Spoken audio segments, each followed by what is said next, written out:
મહેમાનશ્રીઓ, આગેવાન, ગુરુજનો, વડીલો તથા મારા વાલા વિદ્યાર્થી મિત્રોને પૂર્ણ વૈરાગી રાવીના વંદન। लड़े जंग वीरों की तरह, जब खून खोल फौलाद हुआ, मरते दम तक डटे रहे हो तभी तो देश आजाद हुआ।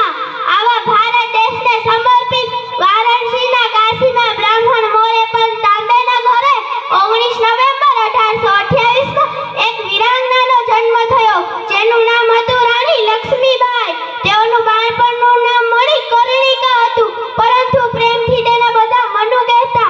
તેઓ જ્યારે માત્ર 4 વર્ષના હતા ત્યારે તેમની માતાનું દુઃખદ અવસાન થયું। રાણી લક્ષ્મીબાઈ બાળપણમાં શાસ્ત્રની સાથે સાથે શસ્ત્રની વિદ્યા પણ શીખ્યા હતા। ઘોડે સવારી અને અસ્ત્ર શસ્ત્ર ચલાવવા એ તો તેમની પ્રિય રમતો હતી। બચ્ચી ડાલ પાલ કટારી उसकी यही सहेली थी, वीर शिवाजी की गाथाएं उनकी याद जुबानी थी। बूंदों ने और बोलों के मुंह हमने सुनी कहानी थी, खूब बड़ी मर्दानी थी वो झांसी वाली रानी थी।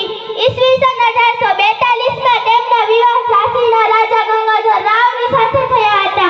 1851 માં તેમને ત્યાં એક પુત્રનો જન્મ થયો, પરંતુ 4 મહિના પછી તે બાળકનું અવસાન થયું। રાજા ગંગાધર રાવ તે સહન કરી શકે નહીં અને લાંબી બીમારી પછી તેમનું પણ અવસાન થયું।